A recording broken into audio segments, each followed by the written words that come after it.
Has Ian Garry become a villain? Now, I'm asking you guys a question.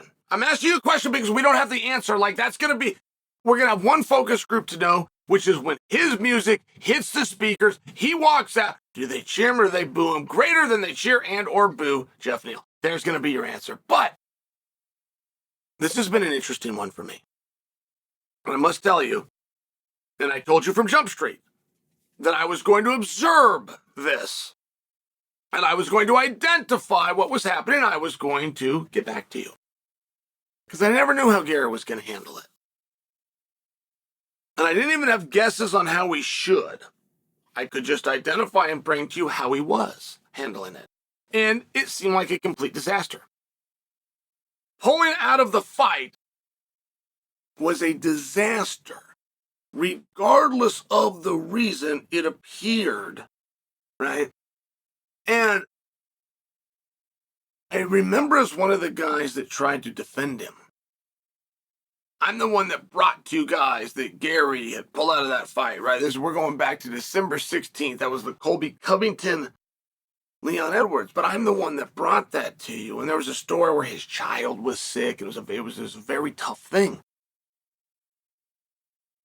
And he came out and he turned on me. He came out, Chael's talking out of his ass. I was completely correct. And who was sick or the illness, it was the theme and the spirit that this was very legitimate, that it had nothing to do with the PR storm that he was going through. It had to do with a potential virus, but a definite illness that he got that stopped him from being able to compete. I defended him fully. And when I talk about it, it was a PR mess. For him to come out and turn on me, just by example, just of anything that you could get wrong, you turned on the guy who backed you. Which he didn't do because he meant to.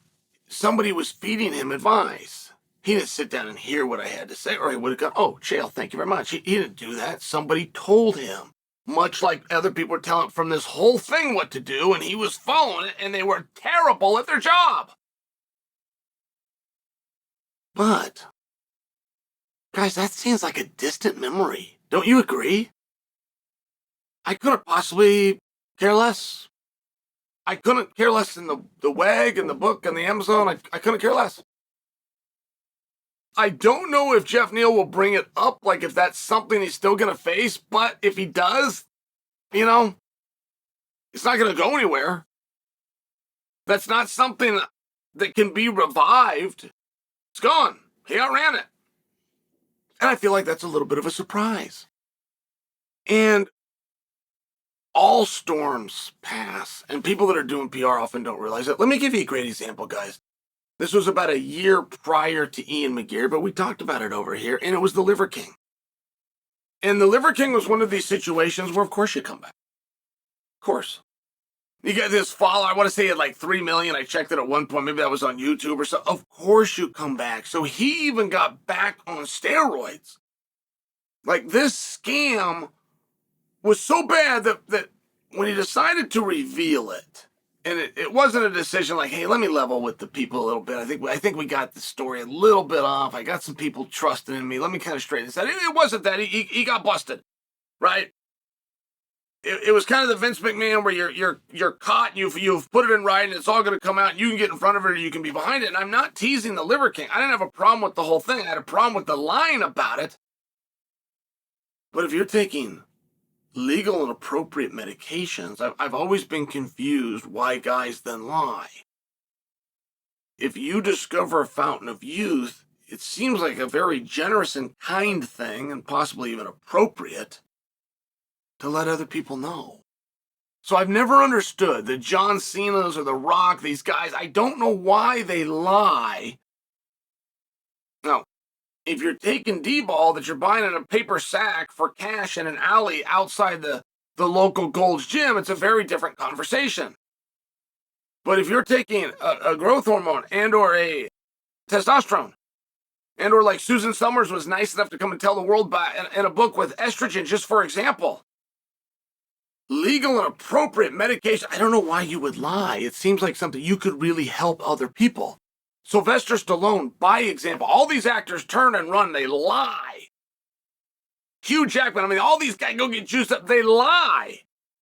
And they look terrible for doing it. And then you have somebody like Stallone that did the exact same thing, and he looks wonderful, and people are appreciative of him. Not only did he tell the truth, he was the first to do it, and he would let you know how you could do it too. I'm just offering, there's a massive juxtaposition there. So I never understood with the Liver King.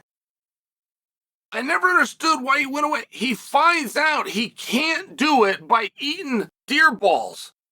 He needs a shot of testosterone that he got from a doctor through a script and picked up at the local pharmacy. There's nothing wrong with that. That's great information. Did you also need the deer balls?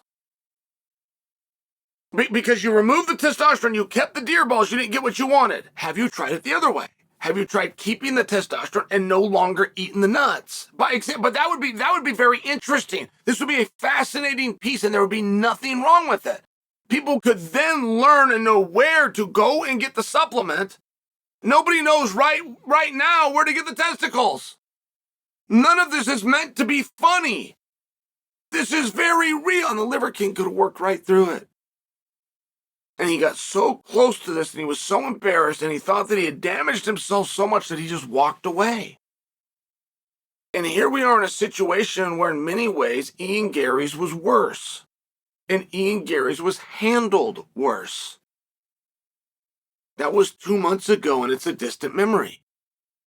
So I'm just bringing you an example that I feel that Ian Garry's thing is behind it, but you now have the leftover residue. And what is it? That is the question of today's piece.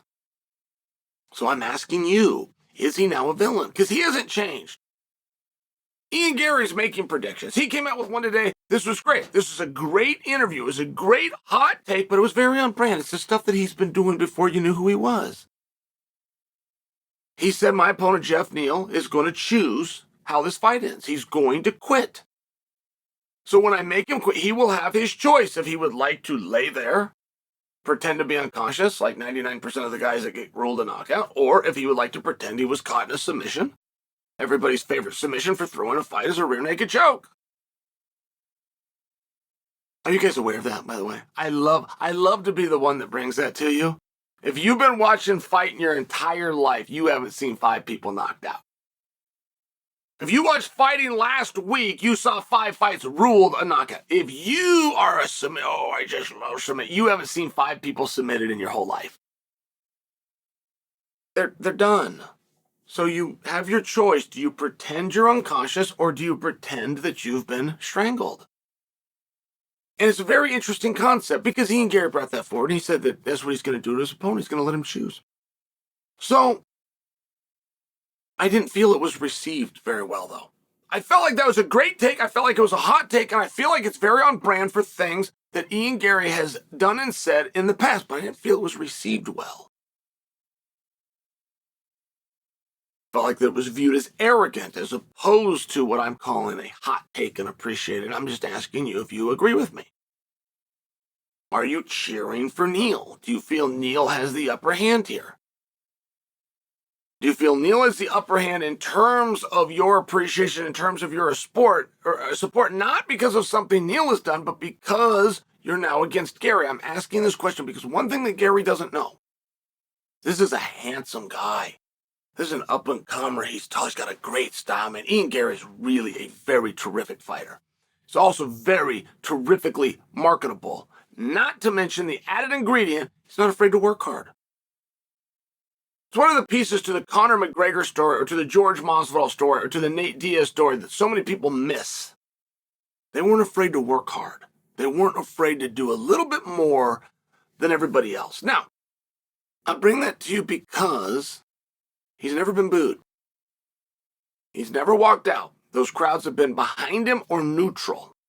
On day 1, they were neutral. On day 2, they supported him. 55% to 45%, basically interchangeable mediocrity like the rest of the roster. But then he started to work his way up. All of a sudden, it's 90, it's 95%. I was out in Boston, man. This was 100. I didn't see one person. Certainly out of 17,000, they were in there, but I didn't see them. They loved him. And if my hypothesis is correct, that's not going to be the case. It's not going to be the case at the press conference. where he has command of the stage, like he did to Neil Magny. It's not going to happen at the weigh-in. It's not going to happen at the mock weigh-in. It's not going to happen on fight night.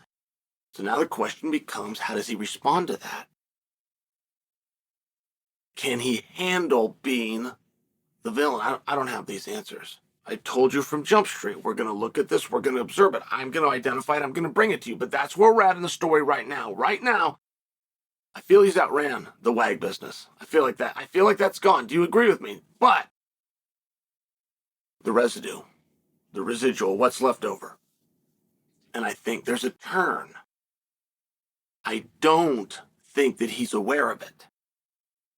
And if I'm right, and he's not, he's going to find out when the guy in the shark suit, standing in the middle of that cage, announces his name and gets your reaction.